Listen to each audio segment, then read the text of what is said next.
세계 15개국 공군 급찬. 대반전 상황 FA-50 이집트 100대 계약 파기.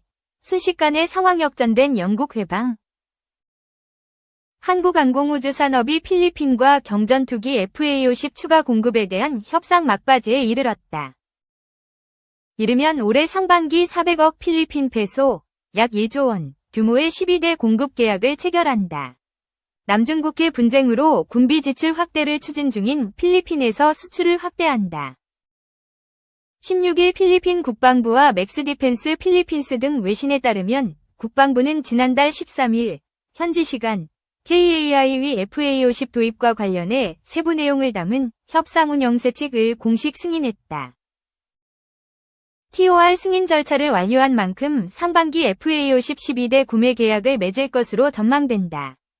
계약 규모는 약 400억 필리핀 페소다. 필리핀은 2014년 FA-50 개량형인 FA-50PH 12대를 도입했다. 2015년부터 필리핀 공군의 핵심 전력으로 운용했다. 2017년 필리핀군과 반군 간 벌어진 마라위 전투의 실전 배치에 FA-50PH의 성능을 확인하며 KAI와도 파트너십을 지속했다. 필리핀은 추가 도입 계획을 재차 밝혔다.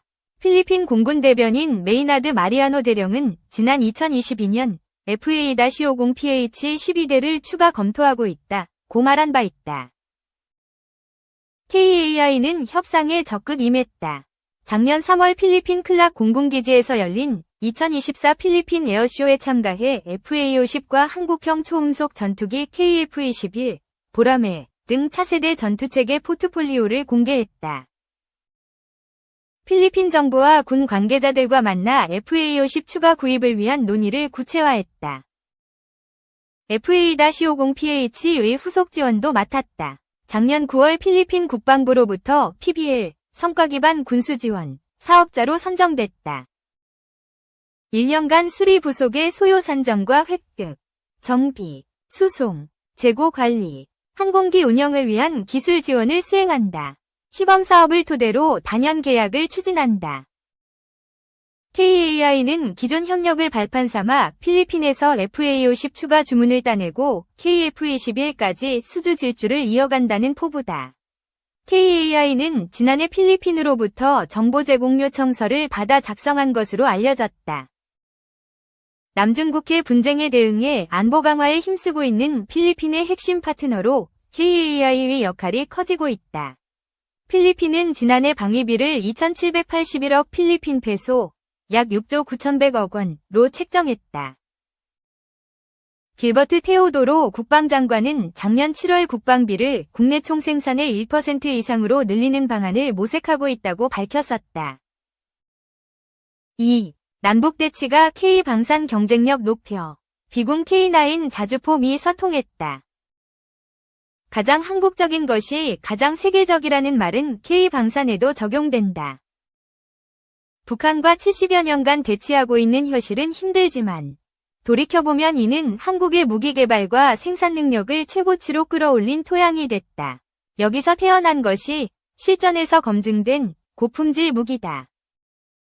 비공 미사일은 북한 공기부양정 킬러로 개발했는데 무기 시장의 끝판왕인 미국의 정밀유도 무기를 처음 수출하는 쾌거를 눈앞에 두고 있다. 3일 LIG 넥스원 RD 센터에서 만난 이종한 정밀유도 무기 체계 종합연구소 연구위원은 미국이 2000년 예멘에서 구축함이 자살보트 공격을 받은 뒤 이런 종류의 공격을 막아낼 수 있는 무기를 같이 개발하자고 우리에게 제안했다면서 당시 우리도 북한의 공기부양정 위협이 컸기 때문에 손을 잡았다고 설명했다. 하지만 2008년 글로벌 금융위기 후 미군이 예산 감축으로 공동개발에서 발을 뺐고 이후 한국 단독 개발로 바뀌었다. 서해 북방한계선에서 기습 공격 위협을 받던 한국이 더 절박했기 때문이다. 개발에 성공한 비공 미사일은 서해 5도에 배치된 해병대 부대에서 2016년부터 운용 중이다. 비공 미사일에 아쉬움이 남아있던 미국은 지난해 자국에 없는 무기를 수입하는 절차인 해외 비교 시험을 통해 비공의 성능을 검증했다. 세 차례에 걸쳐 진행한 FCT에서 사상 처음으로 위성, 스타링크를 통해 연결하기도 했고, 미 해군과 해안경비대의 골칫거리인 자살 공격용 보트와 마약 운반용 보트에 대한 해결책을 내놓았다는 평가를 받았다. LIG 넥스원 관계자는 파도가 2.5m 이상 높이 치는 날씨에도 테스트를 받았다 면서 표적으로 사용할 함정을 모선에서 바다로 내보내기조차 어려울 정도였다고 말했다.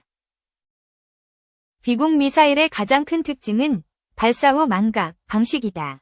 북한이 서해 5도를 점령하기 위해 특수작전부대원을 태운 공기부양정 수십 대를 한꺼번에 접근시키는 상황이 벌어지면 비공 미사일로 파괴한다. 짧은 시간에 수십 대를 상대하려면 빨리 쏘고 다음 목표물을 조준해야 하기 때문에 발사 후 망각 방식으로 개발됐다. 임윤빈 LIG 넥스원 해외사업연구소 유도무기개발단 발사체계 2팀장은 탐색용 카메라에 포착된 이미지에서 목표물을 스스로 식별해 그쪽으로 마지막까지 날아간다.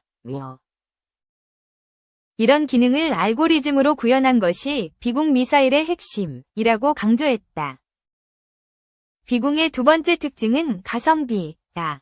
해군 함정은 한 척에 수백억 물결표 수천억 원 정도지만 작은 보트 혹은 공기부양정 가격은 수백만 원, 기껏해야 수천만 원이다. 대한미사일은 한 발에 수십억 원 정도 하는데 목표물이 수천억 원짜리 군함이라면 비용 대비 효과가 있지만 테러리스트 혹은 해적의 보트를 격침하려고 쏜다면 소 잡는 칼을 닭 잡는 데 쓴다는 비판이 나올 수밖에 없다. 게다가 작은 보트들이 떼지어 몰려오는 경우가 많아서 방어하는 쪽은 비용 부담이 기하급수적으로 커질 우려가 있다. 반면 비공은 수십 발을 쏘아도 대한미사일 한 발을 쏘는 비용이다. 북한이 의도치 않게 K방산의 성공을 가져다준 대표적 사례는 K9 자주포와 천모 다연장포다. 1994년 터져나온 서울 불바다 발언. 이를 계기로 북한이 비무장지대 인근에 집중 배치한 170mm 장사정포와 240mm 방사포를 격파하기 위한 방어무기를 개발해야 한다는 목소리가 높아졌다. 장정관 한국국가전략연구원 전력개발센터장은 K9 자주포와 천모 다연장포는 1990년대 집중적으로 개발됐다 면서 북한의 장사정포와 방사포에 우리도 포를 발사해 무력화시키는 대화력전의 주요 무기체계가 됐다고 설명했다. K9의 특징은 짧은 시간 내에 여러 발을 쏠 수 있다는 것이다. 재원상 초탄 3발을 15초 내에 발사할 수 있다. 휴전선 일대에서 북한과 포격전이 벌어질 것에 대비해 생존성을 높이기 위한 성능이었다. K9 자주포는 독일이 생산하는 값비싼 G000 자주포를 제외하면 세계 최고 수준의 성능과 가성비, 정확한 납기 등으로 이미 9개국에 수출됐다. 미 육군도 자국산 M109 팔라딘 자주포를 대체할 자주포 현대화 사업의 후보군에 K9 자주포를 포함시켰다. 이 밖에 북한의 핵미사일을 요격하는 천공이 방공미사일도 그 성능을 국제적으로 인정받아 중동 지역 3개국에 수출됐다. 지난해 11월 29일 개발에 성공해 공개된 장거리지 대공 유도무기도 한국판 사드로 불리며 관심을 받고 있다. 정부는 LSAM 개발에 성공한 데 이어 방어 범위가 최대 4배 늘어난 LSAM-2 개발에 착수했다고 지난 14일 밝혔다. 3. 국방부 새해 목표는 신뢰받는 군대, 구체 방안은 안 보여. 최상목 대통령 권한대행에게 업무 계획을 보고한 국방부는 올해 목표로 신뢰받는 군대를 제시했습니다. 군 주요 지휘관들이 계엄군으로 가담하면서 국민의 신뢰를 잃은 것을 의식한 건데요. 하지만 어떻게 신뢰를 회복할지 구체 방안은 내놓지 못했습니다. 지성님 기자입니다. 113 비상계엄 당시 국회 경내로 난입한 무장 군인들. 이 계엄군의 장성은 물론 수많은 병력이 가담하면서 이를 지켜본 국민들의 군 신뢰도는 추락했습니다. 비상계엄 사태와 관련하여 국민 여러분께 우려와 심려를 끼쳐드린 점에 대해 책임을 통감하며 다시 한번 사과의 말씀을 드립니다. 이런 배경 탓에 국방부는 2025년 업무 목표로 신뢰받는 군대를 제시했습니다. 국방부는 주요 현안 해법회의에서 군은 국민의 생명과 재산을 보호하는 본연의 사명에 매진하면서 군 안정화와 군심 결집, 대국민 신뢰 회복에 노력을 집중하겠다고 다짐했습니다. 땅에 떨어진 신뢰를 회복해야 한다는 문제의식도 있고 목표도 분명하지만 국방부는 구체적인 신뢰 복원 방안은 아직 내놓지 못하고 있습니다. 국방부는 장병 대상 헌법 교육을 비롯해 국민의 신뢰를 받고 군의 사기를 높이기 위한 다양한 방안을 종합적으로 검토하겠다는 입장입니다. 국방부는 올해 4가지 핵심 과제로 확고한 대북 군사 대비 태세 유지, 한미동맹과 한미일 안보협력 강화, 병영 환경과 장병 복무 여건 개선, AI 기반 첨단과학기술군 건설 등을 내세웠습니다.